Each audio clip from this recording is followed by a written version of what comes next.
ना राम नाम लीनो तूने भरी जवानी में, तू डूब के मर जा रे चुल्लू भर। मनुष्य की देह मिली थी और भोग और विलास में निकाल दिया।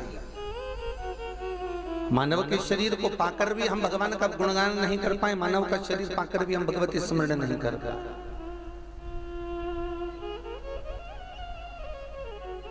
हाँ, संसार का स्मरण जरूर किया।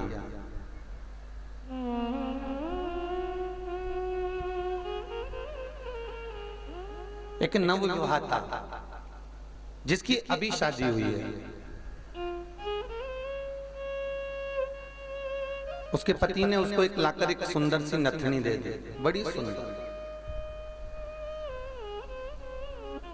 और वो नवविवाहिता उस नथनी को पहनकर पूरे परिवार में, कुटुंब में, मोहल्ले में, नगर में सबको बता रही कि ये मेरे पति ने दी है। महाराज, नथनी दी मेरे यार ने सिमरती बारंबार। कबीरदास जी लिखते हैं कि एक नथनी मिली है जो उसके पति ने दी है, उसके स्वामी ने दी है, उसके यार ने दी है, तो वो सिमर रही है बार बार, सबको कह रही है कि ये मुझे मेरे पति ने दिया है, ये मेरे परिवार वालों ने दिया है, ये मेरे अपने ने दिया है। कि नथनी दी मेरे यार ने सिमरती बारंबार, नाक दी कर तार ने तो बोली नहीं एक बार। अरे केवल नथनी दी तो तूने जगत में कह दिया, पर वो करतार अगर नाक ही देकर नहीं भेजता तो क्या कर लेती? एक बार उसको भी तो धन्यवाद दे कि तूने मुझे शरीर अच्छा दिया, मेरे हाथ दिए, मेरे पांव दिए, मेरे नयन दिए, मेरे नेत्र दिए, तूने मुझे श्रवण शक्ति दी, सारी इंद्रियों से मुझे पूर्ण तरह से संतुष्ट कर कर तूने मृत्यु लोक में भेजा है, मुझे पूर्ण तरह से।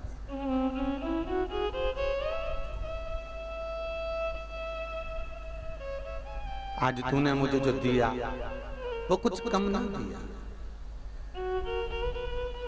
कल कथा में कहा था, ये जायदाद दी है, ये औलाद दी,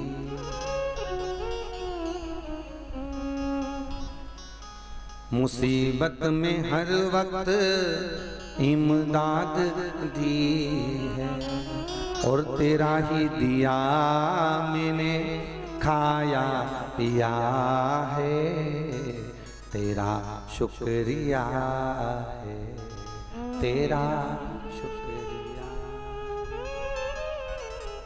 उसकी कितनी दया, उसकी कितनी कृपा, उसकी कितनी उदारता है।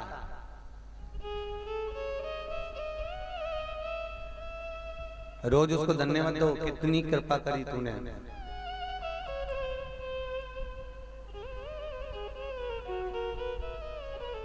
संसार में जन्म दिया, उस जन्म को सार्थक करने के लिए तूने कथा सुनाने के लिए मुझे यहां बिठा दिया। तूने जिंदगी को सार्थक कराया, जीवन को तूने सार्थक किया। कमाया, खूब कमाया, आखिरी में यहीं छोड़ दिया, उसका कोई लाभ नहीं। हमने दुनिया में कई लोगों को देखा, कई तो कमाने के बाद चौकीदारी करते हैं।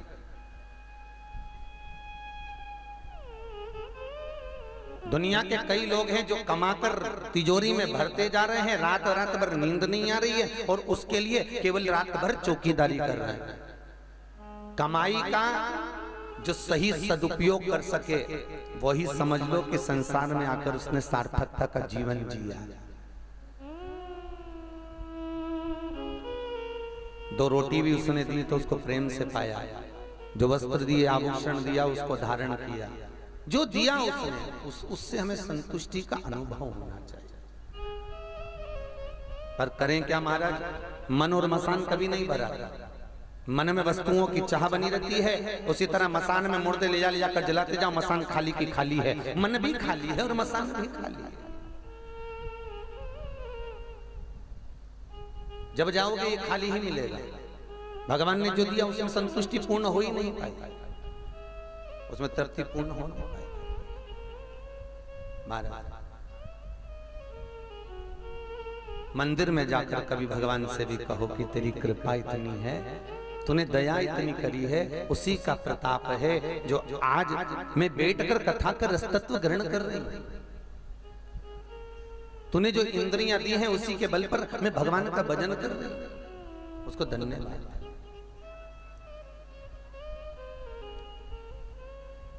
कल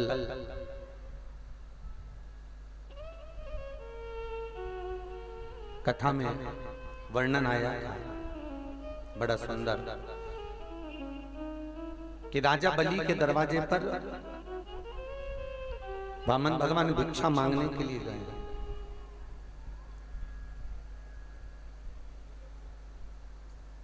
अब भगवान को मालूम है कि ये राक्षस है राजा बलि, ये असुर प्रवृत्ति का है, राक्षस प्रवृत्ति का है। फिर भी भगवान उस राजा बलि के दरवाजे पर भिक्षा मांगने जा रहे हैं। जब सबको मालूम है कि इस दरवाजे पर कुछ मिलेगा ही नहीं, फिर भी भगवान क्यों जा रहे हैं?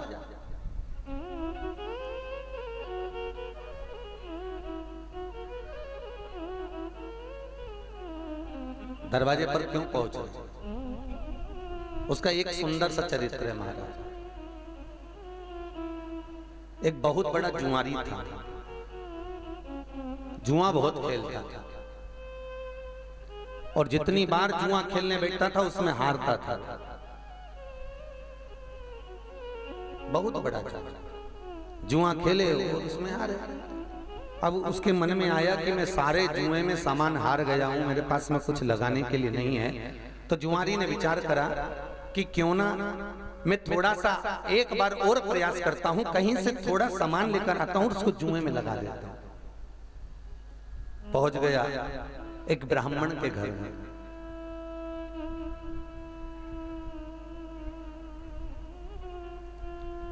और एक ब्राह्मण के घर में गया तो वहां पर ब्राह्मण आसन पे बैठते थे। उनके पास में कमंडल था, एक आसन था, एक छाता था, पादुका थी। और वो जुआरी उस ब्राह्मण के घर में से जाकर ये चार चीजें चुरा कर ले आया और जुए में उसने लगा दिया। मित्रों ने पूछा क्यों भैया जुए में क्या लगाओगे? तो कि मेरे पास में छाता रखा है, पादुका रखी है, आसन रखा है, कमंडल रखा है, ये चार चीज मैं जुए में लगाता हूँ। चारों ने सोच लिया कि आज तो फिर हारेगा ये, लगा। तो चारों मित्र जो जुआ खेलने बैठे थे उन्होंने अपनी पूरी जायदाद, पूरी सत्ता उन चार चीजों के लिए लगा दी। और आज कुछ हरि कृपा ऐसी हो गई कि वो चारों का जो धन था आज वो ये जुआरी जीत गया। आज वो जीत गया। अब जीत गया तो धन तो आ गया, इतना करोड़पति बन गया, इतना धनपति बन गया कि इसके 3 मित्र बन गए। और जिसके पास में धन जब बढ़ने लगता है, रुपया बढ़ने लगता है, और वो रुपया जब सत्कर्म में नहीं लगता, दान पुण्य स्मरण में, भगवान के भजन में, कीर्तन में, कथा में, भक्ति में नहीं लगता, तो वो धन गलत जगह पर लगना प्रारंभ हो जाता है।